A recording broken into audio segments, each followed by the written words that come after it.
Hello everyone, and welcome back to Jacoby's Library. This is of course the series where we've been reading through all the books I've collected and my Skyrim Let's Play, The Adventures of Jacoby. Be sure to check that out. This book, as you can see, is called The Mirror. And at first guess, you would probably never guess what it is about. If I had to take a guess, it is probably a skill book in blocking, believe it or not. And you'll find the reference to the mirror as this story draws to a close, but you'll just have to wait and check that out. Let's get into it. The Mirror. The Mirror. The wind blew over the open plain, jostling the few trees within to move back and forth with the irritation of it. A young man in bright green turban approached the army and gave his chieftain's terms for peace to the commander. He was refused. It was to be battle, the Battle of Ain Kalor. So the chief Imbez had decreed his open defiance, and his horsemen were at war once again. Many times the tribe had moved into territory that was not theirs to occupy, and many times the diplomatic approach had failed. It had come to this at long last. It was just as well with Mindothrax. His allies may win or lose, but he would always survive. Though he had occasionally been on the losing side of a war, never once in all his 34 years had he lost in hand-to-hand combat. The two armies poured like dual frothing steams through the dust, and when they met, a clamor rang out, echoing into the hills. Blood, the first liquor the clay had tasted in many a month, danced like powder. The high and low battle cries of the rival tribes met in harmony as the armies dug into one another's flesh. Mindothrax was in the element he loved. After 10 hours of fighting with no ground given, both commanders called a mutual and honorable withdrawal from the field. The camp was positioned in a high-walled garden of an old burial ground, adorned by springtide blossoms. As Mindothrax toured the grounds, he was reminded of his childhood home. It was a happy and a sad recollection, the purity of childhood ambition, all of his schooling in the waves of battle, but tinged with memories of his poor mother. A beautiful woman looking down at her son with both pride and unspoken sorrow. She never talked about what troubled her, but it came as no surprise to any when she took the walk across the moors and was found days later, her throat slit open by her own hand. The army itself was like a colony of ants, newly shaken. Within a half-hour's time after the end of the battle, they had reorganized as if by instinct. As the medics looked to the wounded, someone remarked, with a measure of admiration and astonishment, "Look at Mindothrax. His hair isn't even out of place." "He is a mighty swordsman," said the attending physician.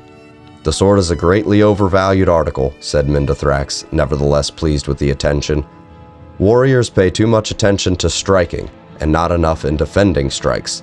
The proper way to go into battle is to defend yourself, and to hit your opponent only when the ideal moment arises." "I prefer a more straightforward approach," smiled one of the wounded. "It is the way of the horseman." "If it is the way of the Bulse tribes to fail, then I renounce my heritage," said Mindothrax, making a quick sign to the spirits that he was being expressive, not blasphemous. "Remember what the great blade master Gaiden Shinji said. The best techniques are passed on by the survivors. I have been in 36 battles, and I haven't a scar to show for them. That is because I rely on my shield, and then my blade, in that order." "What is your secret?" "Think of melee as a mirror. I look to my opponent's left arm when I am striking with my right. If he is prepared to block my blow, I blow not. Why exert undue force?" Mindothrax cocked an eyebrow, but when I see his right arm tense, my left arm goes to my shield.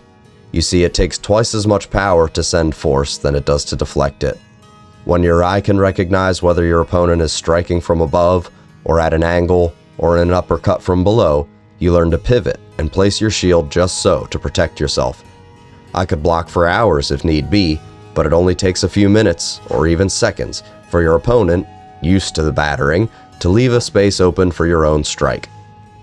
"What was the longest you've ever had to defend yourself?" asked the wounded man. "I fought a man once for an hour's time," said Mindothrax. "He was tireless with his bludgeoning, never giving me a moment to aught but block his strikes. But finally he took a moment too long in raising his cudgel, and I found my mark in his chest. He struck my shield 1,000 times, and I struck his heart but once. but that was enough. "So, he was your greatest opponent?" asked the medico. "Oh, indeed not," said Mindothrax, turning his great shield so the silvery metal reflected his own face. "There he is." The next day, the battle recommenced. Chief Imbez had brought in reinforcements from the islands to the south. To the horror and disgrace of the tribe, mercenaries, renegade horsemen, and even some Reachman witches were included in the war. As Mindothrax stared across the field at the army's assembly, putting on his helmet and readying his shield and blade, he thought again of his poor mother. What had tortured her so? Why had she never been able to look at her son without grief? Between sunrise and sundown, the battle raged. A bright blue sky overhead burned down on the combatants as they rushed against one another over and over again. In every melee, Mindothrax prevailed. A foe with an axe rained a series of strokes against his shield, but everyone was deflected until at last Mindothrax could best the warrior. A spear maiden nearly pierced the shield with her first strike, but Mindothrax knew how to give with the blow, throwing her off balance and leaving her open for his counterstrike. Finally, he met a mercenary on the field, armed with shield and sword and a helm of golden bronze. For an hour and a half they battled. Mindothrax tried every trick he knew. When the mercenary tensed his left arm, he held back his strike. When his opponent rose his sword, his shield rose too and expertly blocked. For the first time in his life, he was battling another defensive fighter. Stationary, reflective, with energy to battle for days if need be. Occasionally, another warrior would enter into the fray, sometimes from Mindothrax's army, sometimes from his opponent's. These distractions were swiftly dispatched and the champions returned to their fight. As they fought, circling one another, matching block for blow and blow for block, it dawned on Mindothrax that here at last he was fighting the perfect mirror. It became more of a game, almost a dance, than a battle of blood. It was not until Mindothrax missed his own step, striking too soon, throwing himself off balance, that the promenade was ended. He saw, rather than felt, the mercenary's blade rip across him from throat to chest. A good strike. The sort he himself may have delivered. Mindothrax fell to the ground, feeling his life passing. The mercenary stood over him, prepared to give his worthy adversary the killing blow. It was a strange, honorable deed for an outsider to do, and Mindothrax was greatly moved. Across the battlefield, he heard someone call a name similar to his own. "Jurifax." The mercenary removed his helmet to answer the call. As he did so, Mindothrax saw the slits of his helmet, his own reflection in the man.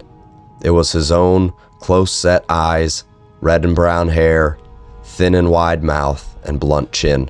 For a moment, he marveled at the mirror, before the stranger turned back to him and delivered the death stroke. Jurifax returned to his commander, and he was well paid for his part in the day's victory. They retired for a hot meal under the stars in the garden by an old cairn that had previously been occupied by their foes. The mercenary was strangely quiet as he observed the land. "Have you been here before, Jurifax?" asked one of the tribesmen who had hired him. "I was born a horseman just like you. My mother sold me when I was just a babe. I have always wondered how my life might have been different had I not been bartered away. I might never have been a mercenary." "There are many things that decide our fate," said the witch. "It is madness to try to see how you might have taken this turn or that in the world. There are none exactly like yourself, so it's foolish to compare." "But there is one," said Jurifax, looking to the stars. "My master, before he set me free, said that my mother had twin sons when I was born. She could only afford to raise but one child, but somewhere out there, there's a man just like me. My brother. I hope to meet him." The witch saw the spirits before her and knew the truth that the twins had met already. She remained silent and stared into the fire, banishing the thoughts from her head, too wise to tell all.